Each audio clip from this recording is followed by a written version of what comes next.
Hi,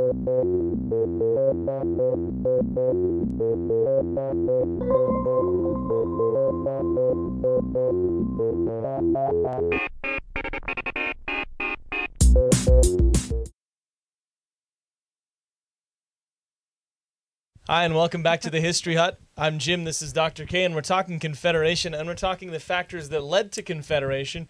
So let's continue on with that. What else contributed to our beautiful country being kind of born, even though it was there already? And, yeah. All that stuff. Well, I had mentioned in my little list that there were some American factors. As always, I suppose in the modern period, we laugh at that because we have like that movie Canadian Bacon and stuff, you know, like kind of dozy ones about Americans invading us. But there were genuine fears that America would look to Canada as its backyard, not just on the West Coast with the gold rush in California and miners coming up into BC, but also there's a lot of activity, a lot of economic activity between St. Paul and Red River. And so the worry is just that, well, if we don't get out there and we don't stick little Canadians out there, then the Americans might just, you know, go out there in a little train and go up. Of course, ignoring the fact completely that there's well over 100,000 native people in the West, unless they were from Scotland or England. I guess they just didn't count as little colonists, you know. So there's worry about BC. BC had been under Hudson Bay Company jurisdiction, and in the 1840s, the Americans and the British had argued, that's putting it mildly, over Oregon and Washington. It had been jointly held until I think 1846, and after that it's American, and you have the 49th parallel extended from the Rockies right to the coast, and the British keep Vancouver Island. As a result, you know, they go through the Straits of Juan de Fuca, but we keep Vancouver Island. And Vancouver Island, of course, becomes a colony with James Douglas as its governor in 1851. He was part Scottish. I think his mother was from the West Indies, and he had been in charge of the Hudson Bay Company out there. So he's actually responsible for some of the only treaties that were ever signed in BC. They're called, of course, the Douglas Treaties. Mm-hmm. The Douglas Treaties are quite small, but at least, you know, made some attempt to deal with the local native populations, and then you don't get very many treaty signings until the late 19th century in BC. So the big change in BC and the fear is when the gold rush comes. So the gold rush is over in California in about I think 1857. It starts in the Fraser Canyon area in 1858, and you get about 80,000 people, miners, the most lawless frontier ever, all just kind of pouring into BC and into the interior, and of course wrecking it for quite a few people, wrecking quite a lot of things for quite a few people, especially native people. You know, like just running roughshod over their trapping lines and things. So the American factor, that's a big issue. So you have that. What other things about the Americans? Well, of course, they're in the middle of their Civil War. Right, you've got the American Civil War going on. There's some other factors as well. Of course, the one of the things that happens in this period is America buys Alaska from Russia for not a very big sum of money, and so now you have Americans to the south of BC and Americans to the north, and so there's some worries that maybe they'll just want the little sandwich bit in between. You know, they'll just be like, I'll have that part too. The other problem was that America was involved in the Civil War, its own Civil War, of course, in the 1860s. Terrible, terrible war. And the British and American relationship had deteriorated quite dramatically with a thing called the Trent Incident in 1861. There were two Confederate agents on their way to London to raise support for their side when they were removed from the ships they were on by the Northerners, and Lincoln imprisoned the men. They were later released, but still the British were like, well, you know, you're not supposed to board our ships. What do you think you're doing? And the British were worried that maybe the Americans would attack Canada. After all, well, we don't know this because we haven't done this in our history hut, but there had been the War of 1812, and America had actually invaded before. And as a matter of fact, that's something that we're going to be celebrating on Canada Day this year, it turns out, the War of 1812. So the British were worried that there'd be an attack on Canada, and they ship about 14,000 troops out in the winter of 1861, and then you get this total nightmare They managed to get them halfway around the world to us, and then they couldn't get the troops up the St. Lawrence because it was frozen. And they couldn't use the train line because the train line that they had, the St. Lawrence and the Atlantic, its terminus was in Portland, Maine. Oh. So it's in American war territory. So they have to put them on sleds and get them into Quebec so that they can, you know, point them towards the Americans. And so it takes 9 days to get across the Atlantic, and then it takes weeks to get them in place. And even people like John A. Macdonald were like, you know, if we had a railway of our own that was in Canadian territory, this would never have happened. And the other thing is that the only ice-free port on the coast is Halifax, and of course that's part of Nova Scotia. Doesn't really have anything to do with central Canada at all. And so these central Canadian politicians are like, you know, if we could get our hands on the ice-free port at Halifax, this would make life a lot easier for us. So there's that too. So it makes the idea of a train route going east as well as going west seem like an eminently sensible thing to do. Then there's just a kind of general perception amongst Canadians that the American Civil War might be a very real threat to Canada, and it's not helped at all. And this happens in the modern day as well, but it's not helped at all by some of the things that American statesmen say, you know, about Canada. And we already know that by this time there's the policy of manifest destiny, and Americans have been saying, you know, someday we will roll this place from Alaska in the north to Tierra del Fuego in the very far southern tip of the southern part of the continent. So that doesn't help either. And so Canadians are like, ooh, you know, they're involved in this huge, huge war. There's like 600,000 people die in the American Civil War. It's like a massive, massive war. And so, and of course, the British overtly support the South, and the South aren't going to win, as it turns out. And Canada's close to the north. So, you know, the British are having ships for the South built in British ports and stuff like that. So, you know, Britain really needed southern cotton, so it's a bit worried about you know, being cut off from its supplies.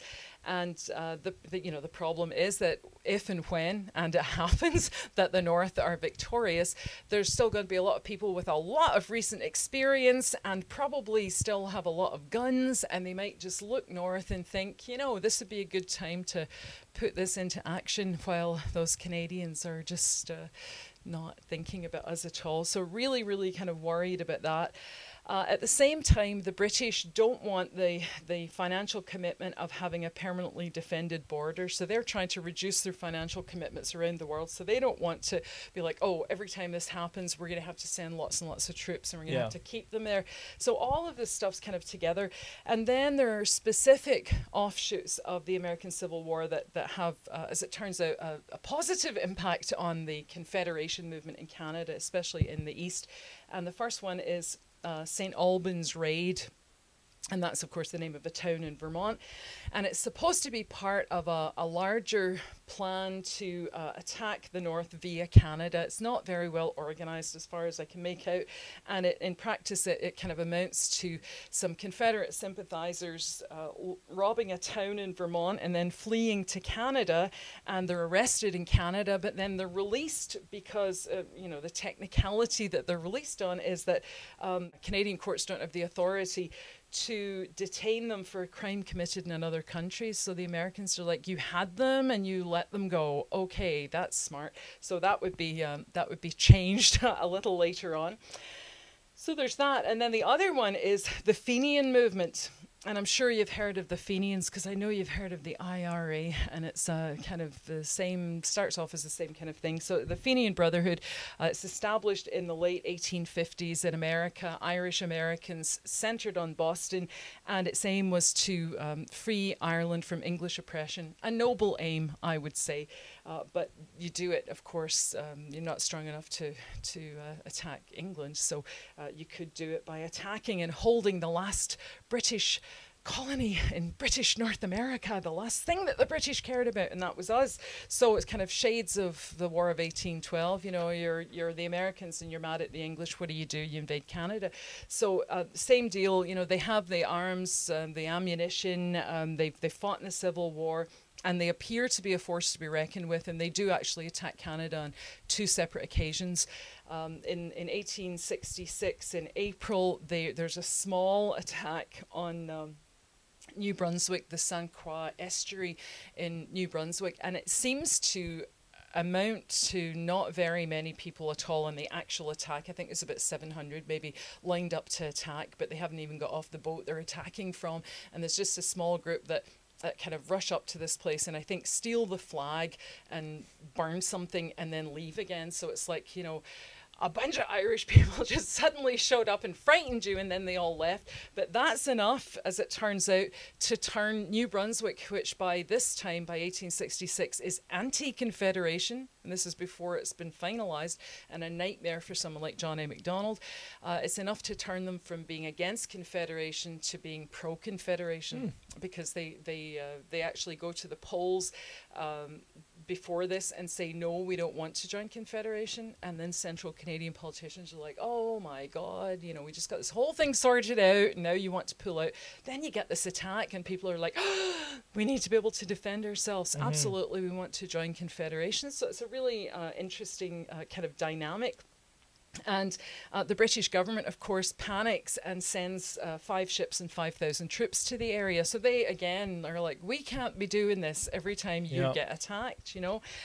So the Fenian attack is really played up in the press.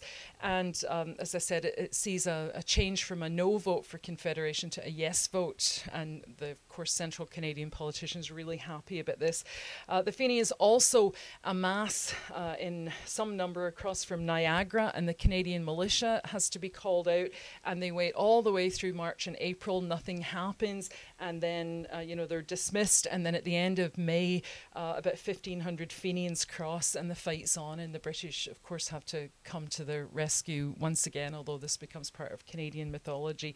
The Battle of Ridgeway, where you know, there's like it's not a lot. I think it's maybe like about 800 militia versus about 1,500 Fenians, but nonetheless they come within about a mile of one another. You know, when you can see the whites of their eyes, you start shooting, and it ends with British troops kind of saving the day, but the people in that area were really worried, and they thought that only having a united British North America or a Confederation, a kind of umbrella organisation, might be able to protect them. And the British, of course, are happy about that idea, because if that happens, they're like, yeah, you can look after yourselves. That'll be fine. That'll save us a fortune. So they're quite happy about that as well. The last thing about the last factor is the fear of a maritime union, this worry that the Maritimes will just go ahead and have their own little confederation, and central Canadians will be kind of left out. And so these Atlantic provinces had been kind of half-heartedly interested in Confederation amongst themselves quite a few times, and central Canadian politicians had in fact in this period gone through to see them and said, you know, we'll build a railway line if you want to join us. And they're like, oh, you know, it's okay, we're having our own little Confederation discussions. And it's really interesting because there's a really good little pamphlet about it by P.B. Waite, the Charlottetown conference. So you get the central Canadian politicians going, come on, join us. And the Maritimers going, actually, we're going to have our own confederation. And then the central Canadian politicians going, really? Oh, well, when are you having it? And they're like, oh, I'm not sure. When were we? I think we're going to have it in September. And they go, oh, where were you having it? And they're like, oh, just Halifax? No, I think we'll have it. Oh yeah, we're going to meet in Charlottetown sometime in September. And then John A. Macdonald and his mob are like, oh, can we come and talk? Can we tell you our plan? And so they're like, oh, we hadn't even been thinking of having one. They were going to have one, and they're all going to show up. And it's just like, you know, Dragsville. But this is how the Charlottetown Conference comes about, because central Canadian politicians are like, look, we'll do anything we can to convince them not to go alone, because they have the ice-free port. We'll be stuck here in the interior. So it's a very interesting little thing that happens. So we'll just stop there. We'll talk maybe about what happens at Charlottetown. So that wraps up part 2 of our Confederation discussion on History Hut Canada. We'll be back to tell you about the Charlottetown Conference in part 3. Bye.